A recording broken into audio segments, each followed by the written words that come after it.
right, welcome to another exciting breaking news. Now, if this is some of you guys' very first time here, I'll just explain it real quick.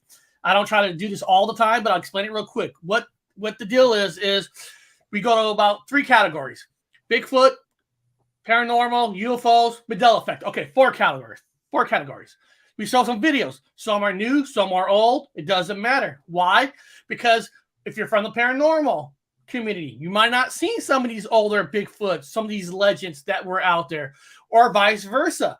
You know, UFOs. You might not have seen this UFO. I mean, we're trying to crisscross communities to see each other's videos. Now, all I ask for people is to be a little respectful. We want you to have your honest opinion. Oh, that's not real. That's not fake. But no name calling, none of that kind of stuff. Because when I get into the Bigfoot, I'm going to show you why when you do a show without name calling, you know, what kind of comments can you get? And I have a cool comment in the Bigfoot section that I think, for me, I think it's freaking awesome. And I can't wait to show you guys. So this is so exciting. Let's just jump right into it.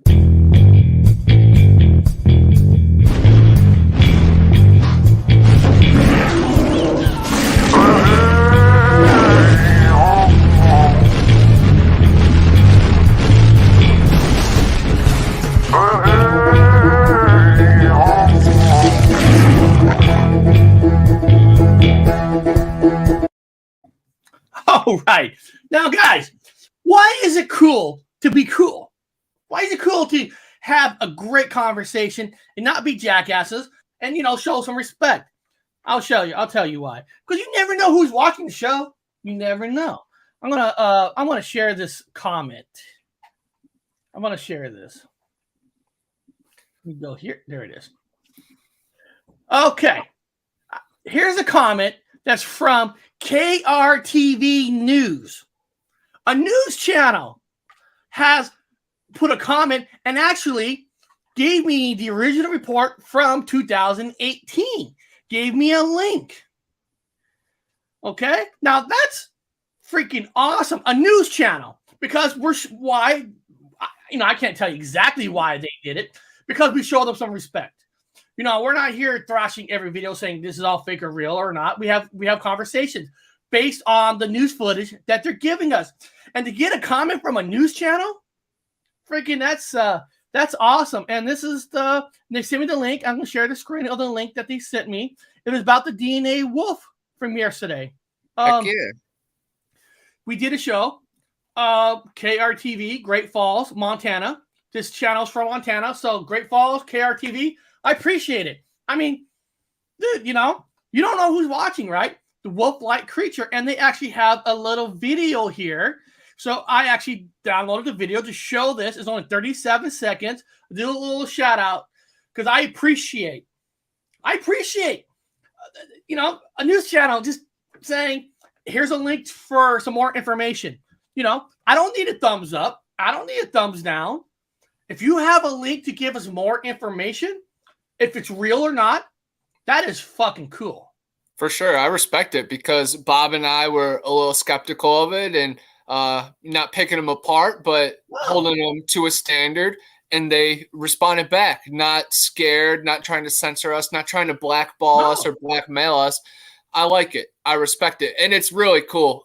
You know, as both of our shows have known, you never know who's watching and looking, and it's amazing. The news, the police, the aliens above, guys. You never know. So this is just a 30-second video that was on that page they sent to me. Let's just hear it.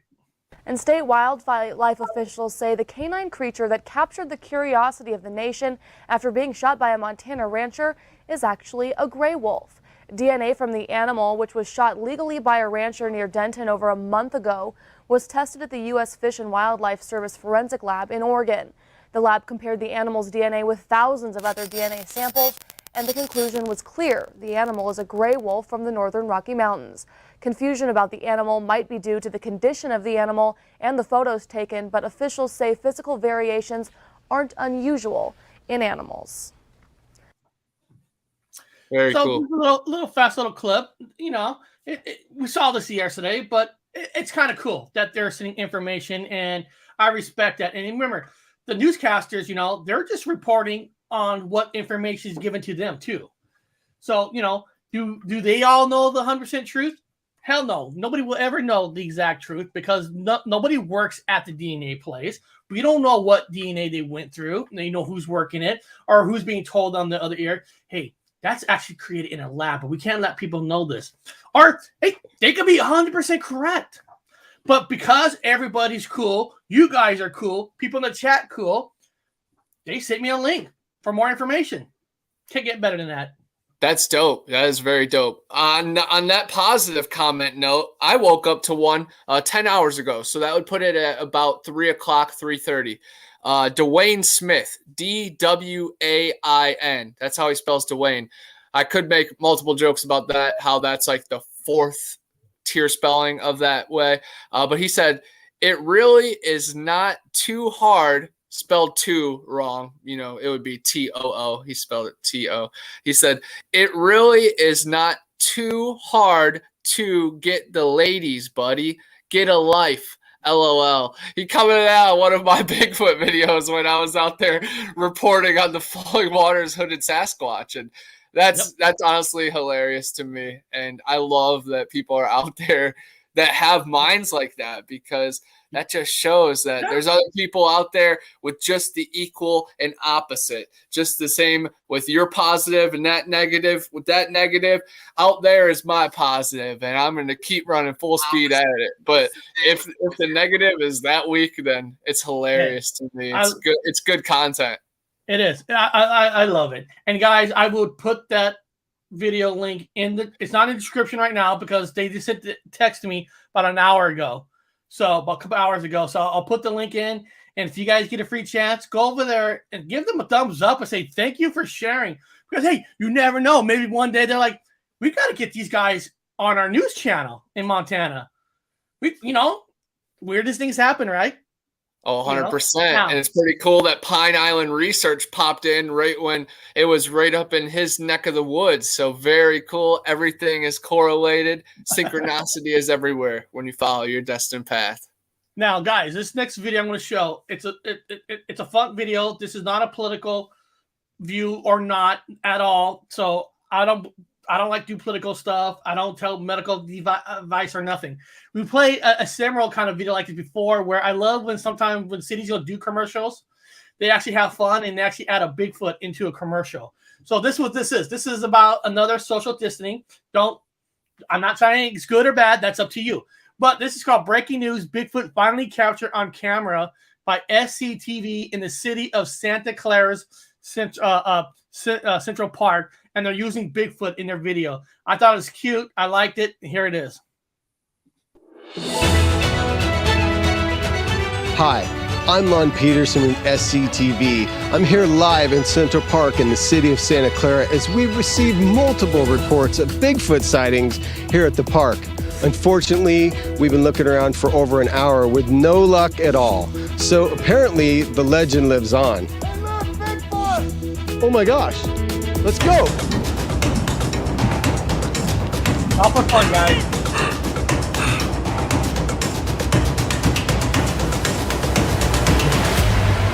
It's behind this tree. Come here. Get really quiet. Slow down. Come on.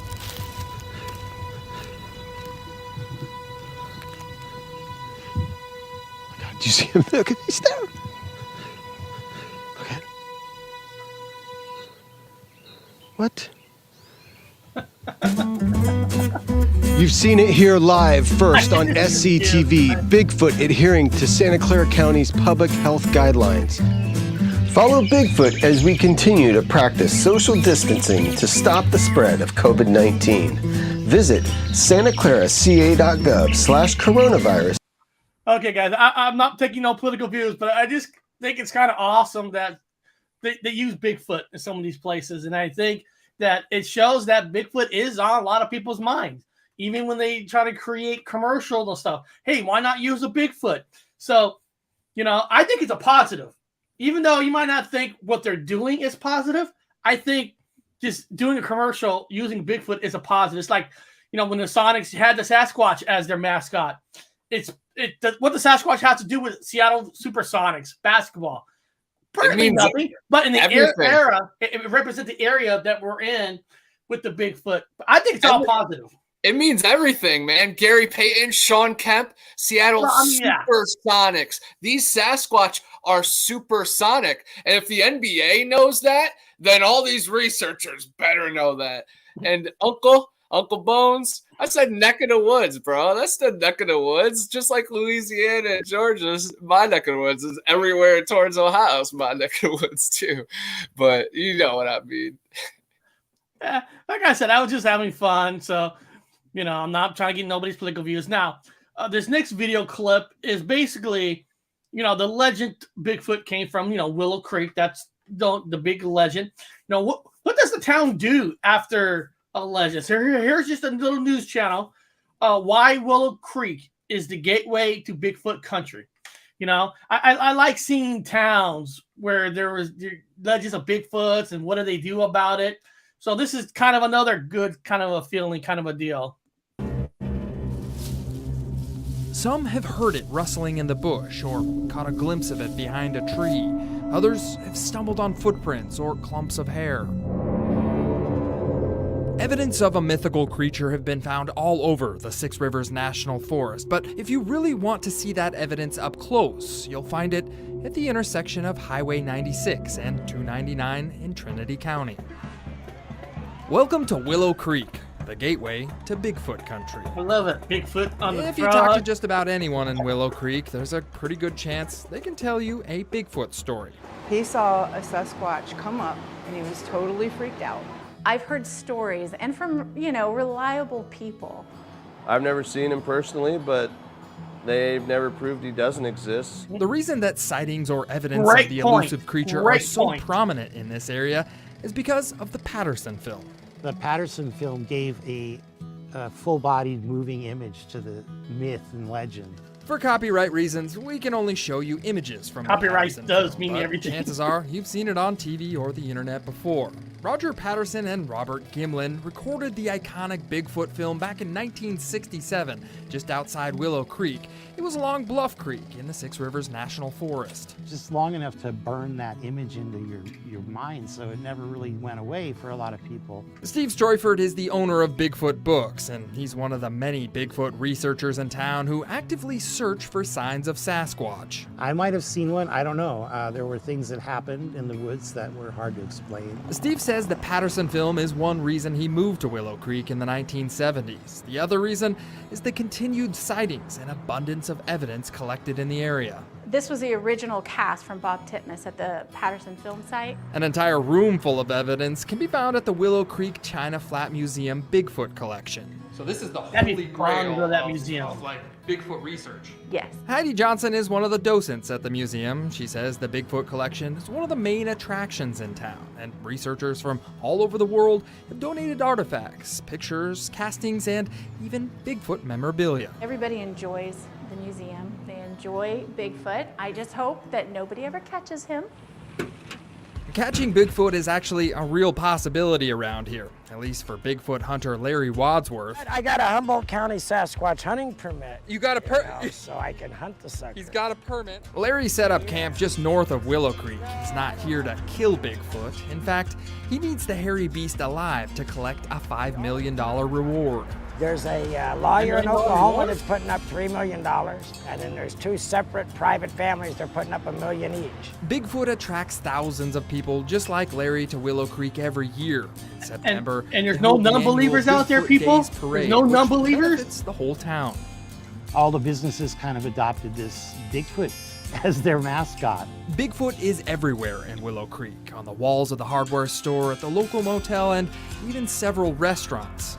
Sasquatch may bring people to Willow Creek, but the real attraction around here is the natural beauty of the Six Rivers National Forest. So it's kind of an excuse for a lot of people just to get out and, maybe wear some camo and feel like adventurous. From the Bigfoot-loving community of Willow Creek, I'm John Bartell. Hope to see you on the back road. I don't know about you guys. I love stuff like that. When people say nobody believes in the Bigfoot, nobody stuff, you see communities have parades, have Bigfoots on everything. Yeah, they want to make money towards? Yeah, but you know they believe. It's like, you guys ever go to Gettysburg? Those people working those, you know, uniform stuff, they believe in what they're doing. I'm telling you, I would love one day somehow a big convention. We all go down to Willow Creek where it's all like where it begins, and just have a big campfire party down there. I'm definitely down for that. I want to go visit my homie Brown Dwarf, who's here in the chat. He's out in Humboldt County, knows the area very well. Would be definitely a good guide. I know a lot of people in the chat are familiar friends with Steven Strufert, the guy who owns that Bigfoot Books guy. So that was kind of like a deja vu moment, small world moment when, again, you post another news clip that's relevant to the world that somehow has some ties back close home to me. But yes, man, we all have to go to Willow Creek, Bluff Creek, and try to find the path of Patty. Yeah, not every video has to be, is that Bigfoot or not? Sometimes I love seeing videos of how towns have fun. Like when we learned about Mothman, that little town that there's actually a parade and they have museums of the Mothman. I mean, stuff like that is, I'm telling you, a lot of people probably didn't know. I bet you some people didn't know that Willow Creek does that. So maybe right now somebody's writing it down. Hey, when they have a next year parade, let's all go down there. Yes. Yeah, the Mothman parade is in Point Pleasant. Sadly, they canceled it. And I see Amber asked what state, you know, Willow Creek is in, and it is in California, baby. Burn some tree in the capital of the world at Humboldt County. Bobo, you know, the famous Bigfooter, the big guy from Finding Bigfoot, that's right in his neck of the woods. So a lot of awesome researchers have came out of there. Yep.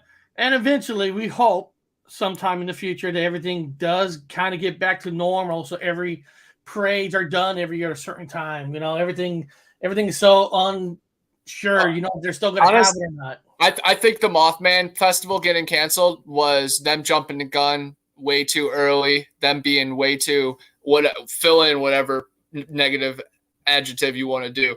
10,000 people outside. What about every single NFL game this season? 70,000 people, all, you know, right next to each other, hugging, drinking beer, spilling beer. No one died. No, you know, come on. We all need to grow up. I know. Bring back the Mothman Festival, or I'll start my own. That's right. Well, guys, it's time to jump on over to the paranormal.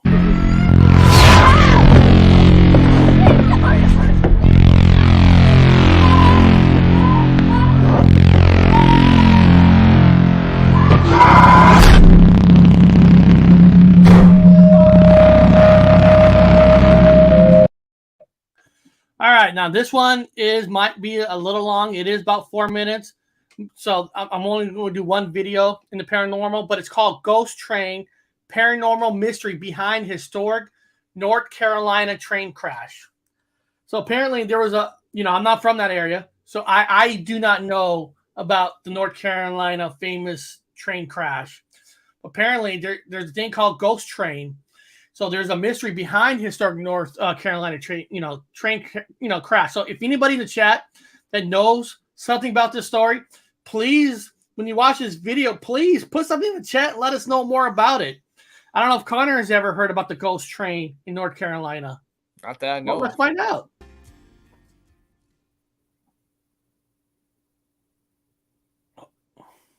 Hopefully there's audio. Oh, I guess I didn't press play. There we go. Some have heard it rustling in the bush or caught a glimpse of it behind a tree. Others have stumbled on footprints or clumps of hair. Oh, hold on. My bad.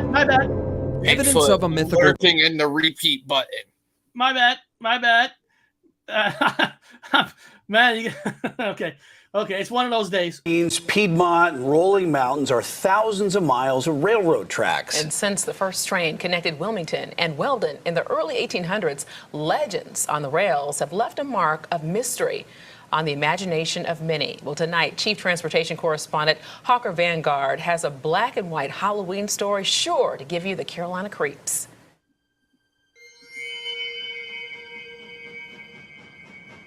Mustang Bridge Ghost Train. History has a way of taking us on a trip. Sometimes you find clues, about certain things, but not everything. Was it an accident or something planned?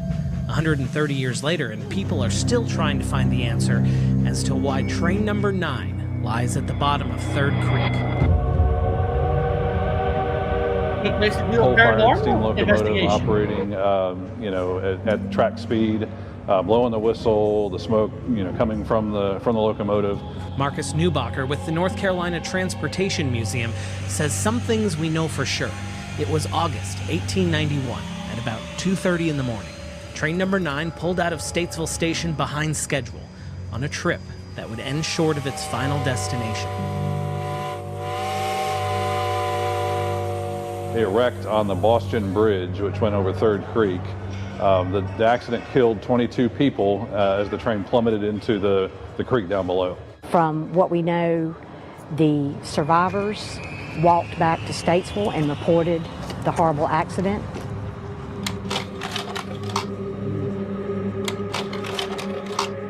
Why did the Richmond and Danville locomotive with 6 coaches crash?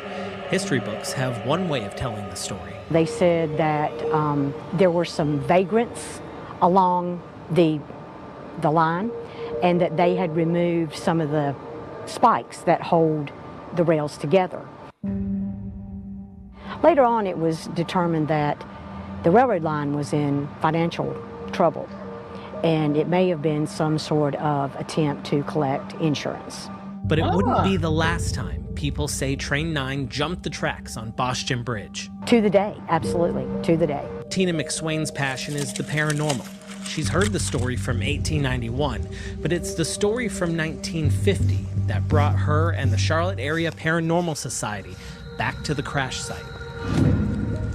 There was a lady and her husband had car trouble out on the road, and the lady was left with the car. The man was trying to find help. She stayed back with the vehicle and claims that just about 3 o'clock in the morning, she heard a train whistle, saw the headlights, saw the smoke, train approaching. Coming off the Boston Bridge, was very upset, went to find her husband, told him that, she had heard all this massive sounds of crashing, people wailing. How did they hear and see that train 50 years after the crash?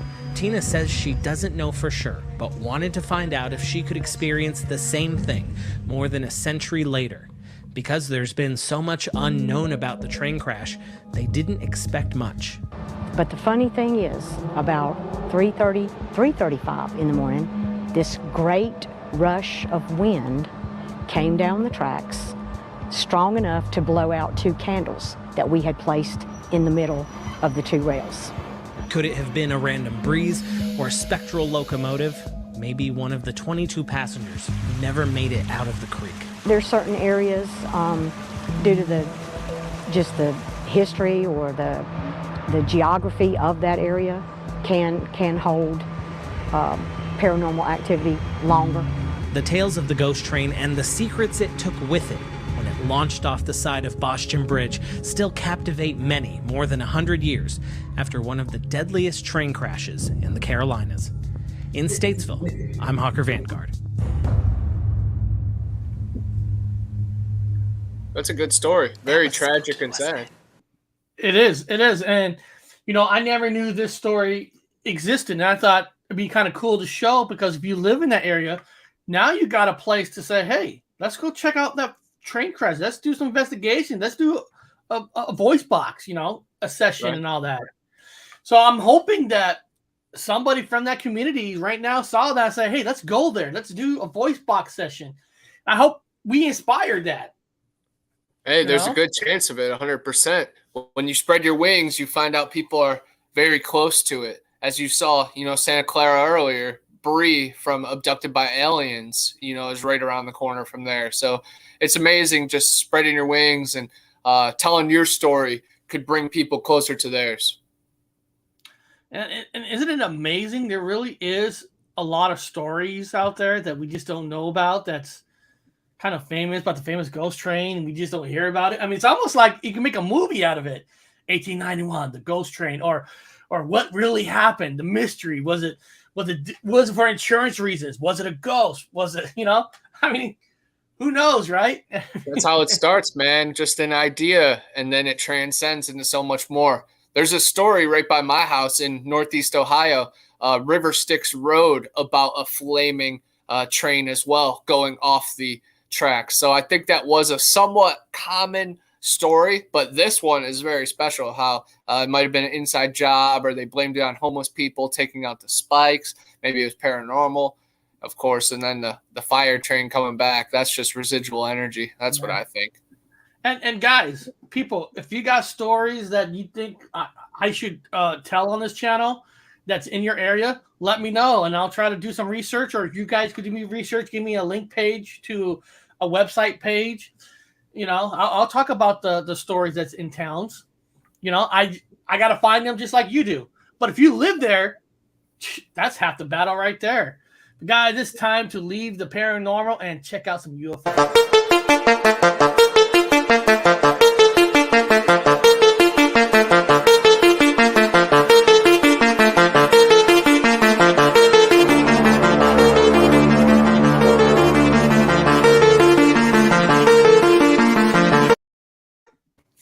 All right.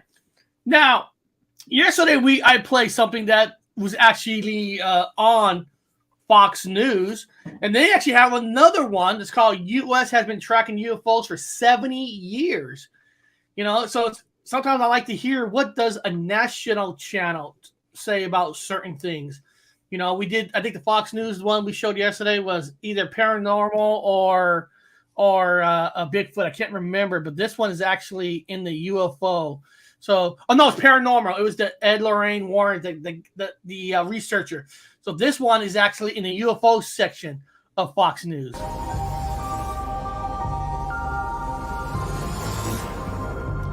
By the end of this month, by law, the Pentagon is required to tell the public what it knows about UFOs. We're hearing the report is coming out on or about June 25th. Yesterday, someone at the Pentagon gave an early read on the report to the New York Times. In that story, we learned the Pentagon cannot say that UFOs are from a different solar system. They're not allowed to say. They're not. They can't say they're from China or Russia, but they can't say they're not. Doesn't sound like they can say much of anything. Lou Elizondo is a... I kind of like that. They're allowed to do a report, but they're not allowed to say they're from out there, even if maybe the report does, or they're not from China, they're not from Russia. So there's already the report that they're not allowed to say certain things that might be in there. I wonder. Longtime Pentagon official. For years, he oversaw investigations at the U.S. government into UFOs.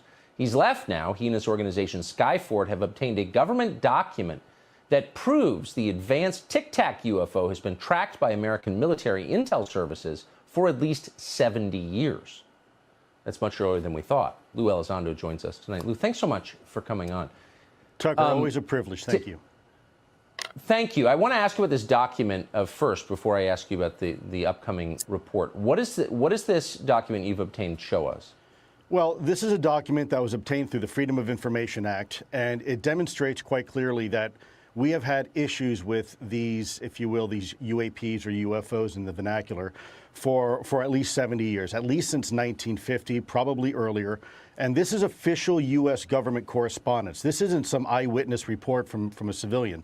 This is official government documentation from military personnel to very senior military brass. And what it says is very quite compelling that, look, we've had a lot of military and intelligence eyewitnesses, to include special agents and scientists, and all of them are seeing these things. And more importantly, the frequency has occurred on a regular and continuing basis over sensitive U.S. military facilities. And this has been occurring, Tucker, again, since 1950, according to official.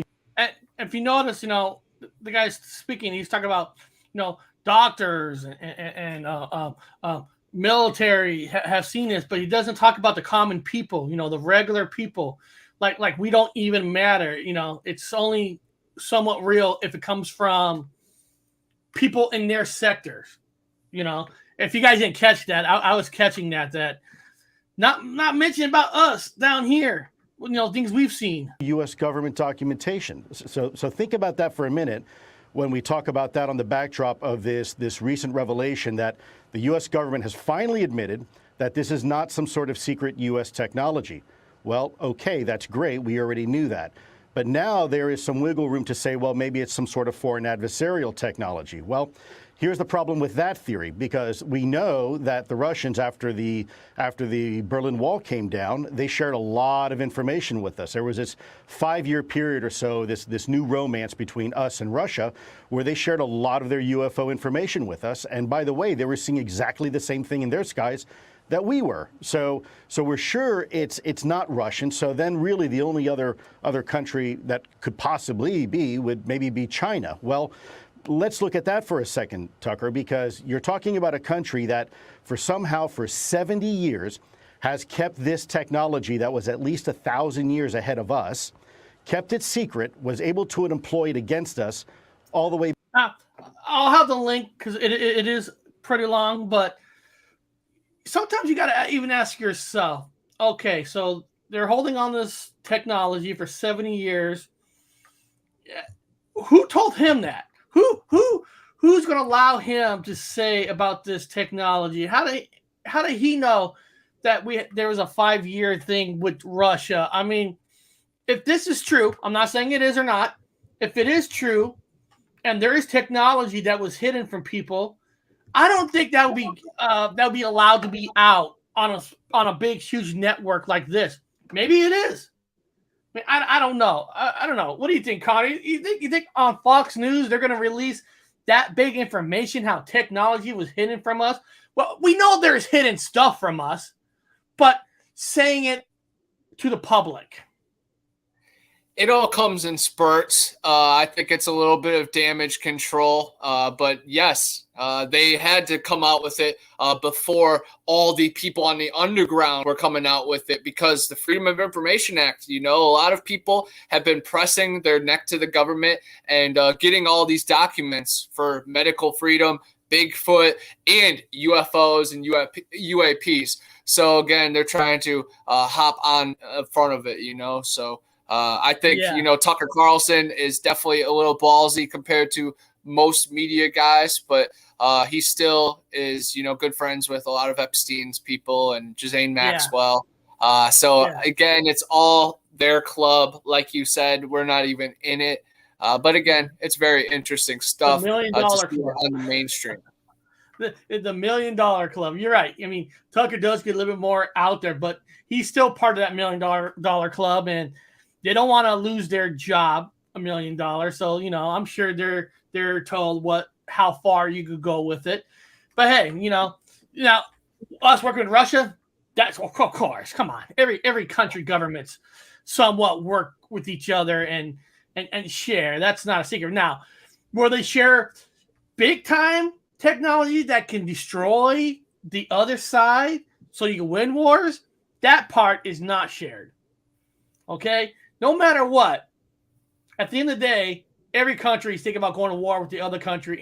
And how to win a war? You got to get bigger guns. So not all technology is shared. Don't even get fooled on that, people. Not every technology gets told. But beyond that, guys, I will have the link if you want to watch the whole 5-6 minute ones. That's up to you. But it's time to go into a pretty interesting Mandela effect today about Mickey Mouse wearing suspenders. What is that about? Well, let's find out. Obi-Wan never told you what happened to your father. He told me enough. He told me you killed him. Luke, I am your father.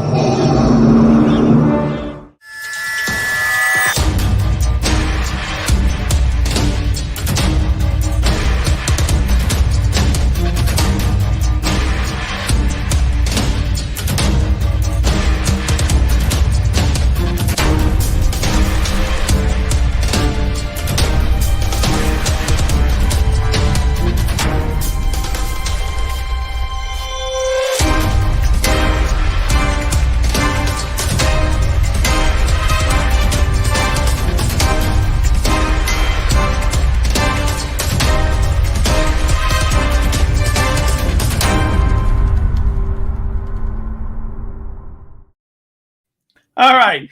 Right off the bat, this is called Mickey Mouse with Suspenders, Twilight Zone, Mandela Effect by my friend Hazel Fever from his channel. Now, I honestly, I can't sit here and tell you this is the Mandela Effect for me because I can't remember myself if Mickey Mouse wore suspenders or not. I honestly can't remember, but let's check out it. He has a 2-minute video, and let's look at it, and we'll try to come up what we remember. And this is where it's going to take you guys from the chat, because I don't remember the whole origin of Mickey Mouse. I remember the black and white Mickey Mouse on the boat, but not exactly what he was wearing. But here it is. And also, apparently, Mickey Mouse is on an Iron Maiden album, which Iron Maiden should be in the Rock and Roll Hall of Fame. It's a fucking shame that what they did for their genre of music, changed the face of their genre of music and made it mainstream, doesn't get in the Rock and Roll Hall of Fame. That's fucked up. It doesn't even matter if you like their kind of music. Dude, they changed that genre, that heavier style, that I don't know what you call it, but they should be in the Rock and Roll Hall of Fame.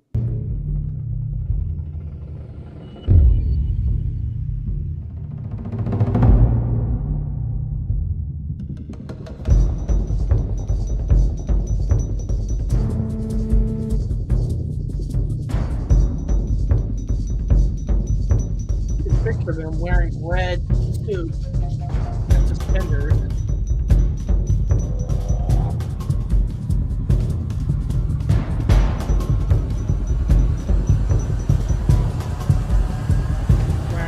Red suspenders.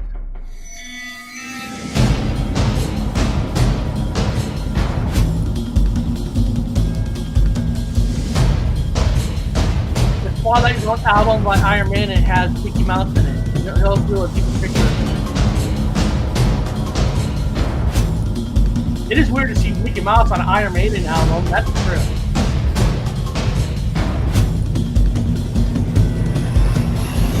I'll have a closer shot. It's on the bottom right of that picture frame on the desk. I remember he does a closer shot.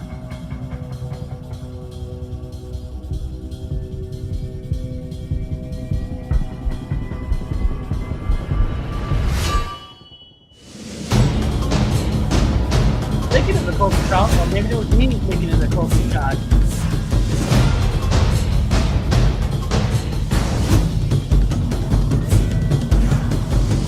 Okay, he does use me closer on the bottom right.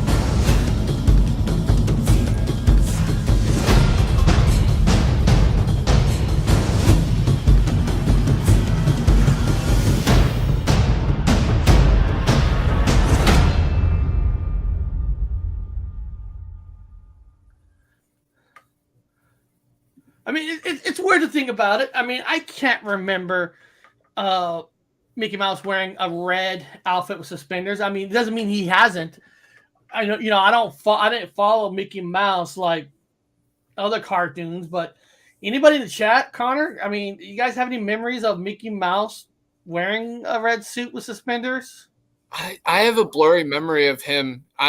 Some of it is a little bit suspenders, but I also remember him not with suspenders. I'm kind of in that middle, blurry zone with you as well.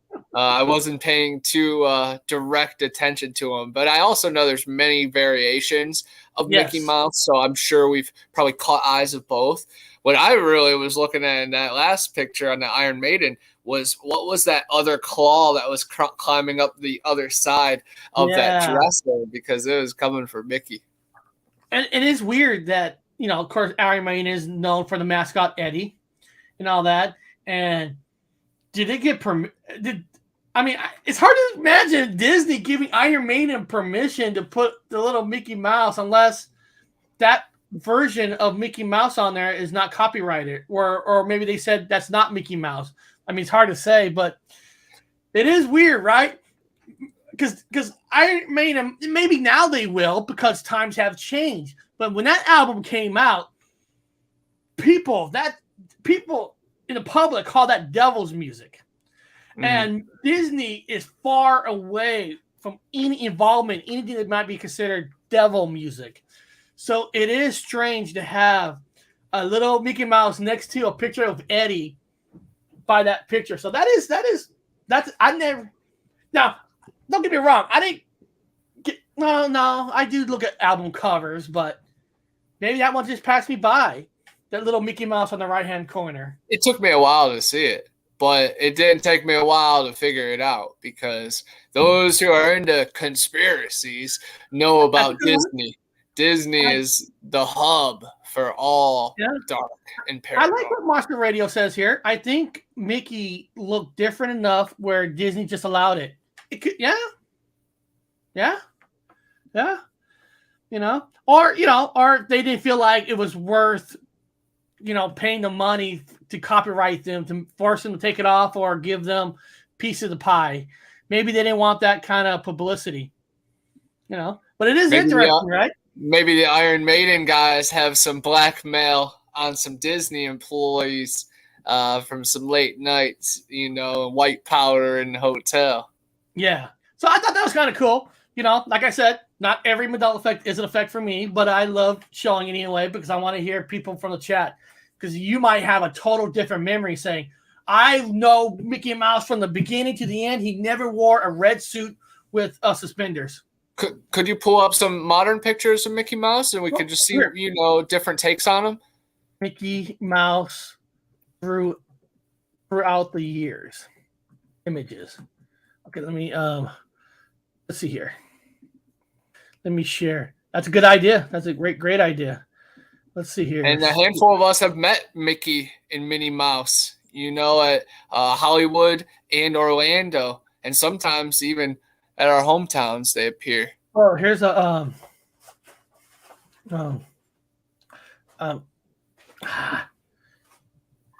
here's some throughout the years where you have the black and white Mickey Mouse, and none of these have him with the red suspenders. So that is interesting. Where right. This one doesn't have it, but here let's scroll down to see. But the ones that Hazel showed, I've definitely had that image in my head as well. So it's not like that was fabricated or anything. No, because look, here's evolution of Mickey Mouse. No red suspenders. Nothing there.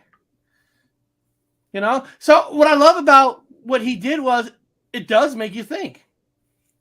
Right? Because we are researching. Scrolling down to see here, maybe this one. Let's look at this one. No red suspenders.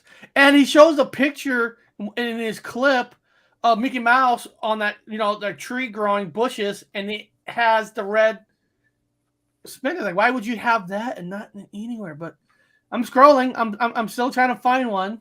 And it makes sense logically with the suspenders. What the heck is holding up his red pants right there? I don't know. This is where Dr. Wu needs to pop in and give us some of his expertise. So I'm saying he actually has a good argument because I'm trying to find a picture with him with suspenders. Maybe let me see what happens if I type in Mickey Mouse with red suspenders. This is a phenomenon, man. Mickey Mouse with red.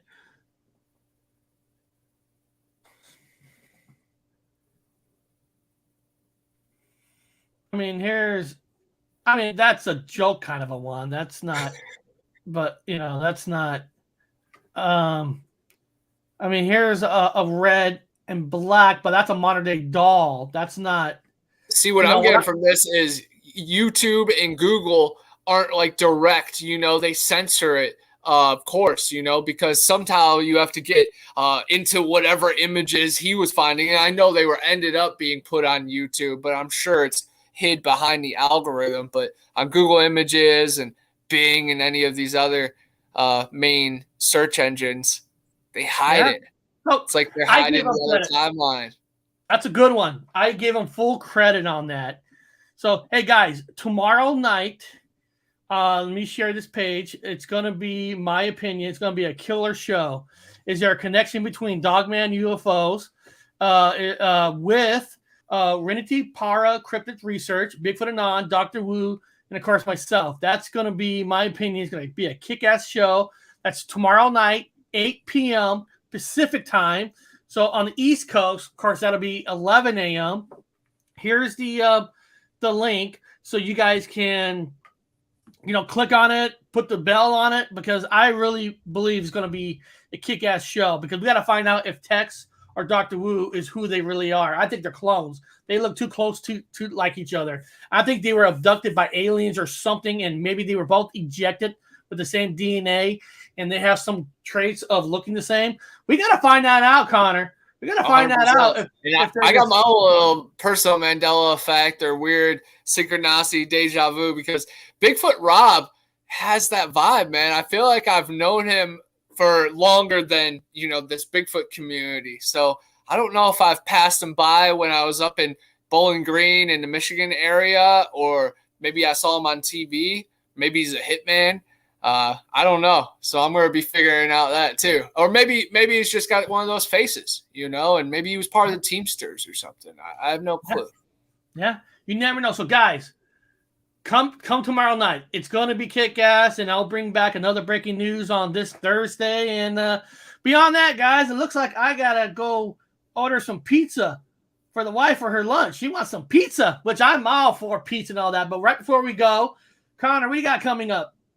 I'm about to go on a hike right now and go bottle hunting, looking for relics. And the last 4 days, I've been spending a lot of time in the woods, solo hiking at Torreya State Park. Went hiking in the rain yesterday to get 3 bags of bottles.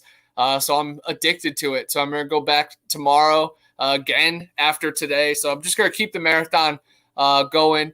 My book just came out yesterday, called Eerie Swamps Road Trip to Eden by Beyond the Fray Publishing. It's available on Amazon. Definitely buy it and check it out. Bring it to conferences and campouts. I'll sign it for you. But it's a story about me. It's a story about you. There's definitely some familiar faces in there, and you will definitely appreciate it. I just started a Patreon as well, too, with exclusive content. So I'm going to start sending people that way if you like what I'm putting down. Looks like you've been abducted. Connor, I love it, Axl Rose in the middle of it. Connor, Axl Rose, and Scott Ian was abducted by aliens and cloned as each other. Okay.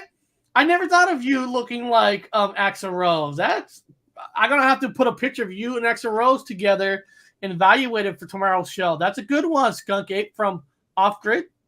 Thank you for putting that image in my head now. One time at church, this old man almost fell to the ground and said, he thought I was John Lennon. And I was like, oh wow. I had different glasses, so I looked a little bit different, but man, just wild. We're all connected.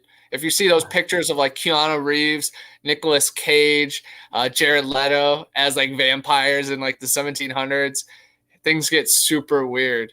I am me. That's all I know and remember. But I've definitely seen a lot of movies that make me question everything. And once you do a little bit of LSD, your chemical changes. And once you crack your neck a little bit, you can tap back into those flashbacks. And I am everyone. It's just like Transcendence, that Johnny Depp movie that he becomes the radio wave and he represents all. And the movie sucked, but the idea was interesting. I remember that movie. That's an interesting movie. I don't know the last time I've seen it, but beyond that, guys, I want to tell you guys thank you for coming. And guys, remember, tomorrow, send me links to a video you think we should be interested. I should put on this channel. Some of the stuff does come from you guys, so you guys are part of this. Not just me. All of you are part of this. So if one of you have a link story you want us to hit that you should check out, please. Here, I'm going to give you this email address. That's kind of my less email address. It's easier for me to catch. Is right here. Let me put it right here. I'm probably going to create a breaking news live email just by itself for this. But you guys can email me at Gypsy Road Effect gmail.com and just email me stories or clicks that you think I should hit. And trust me, you next could be on the next breaking news.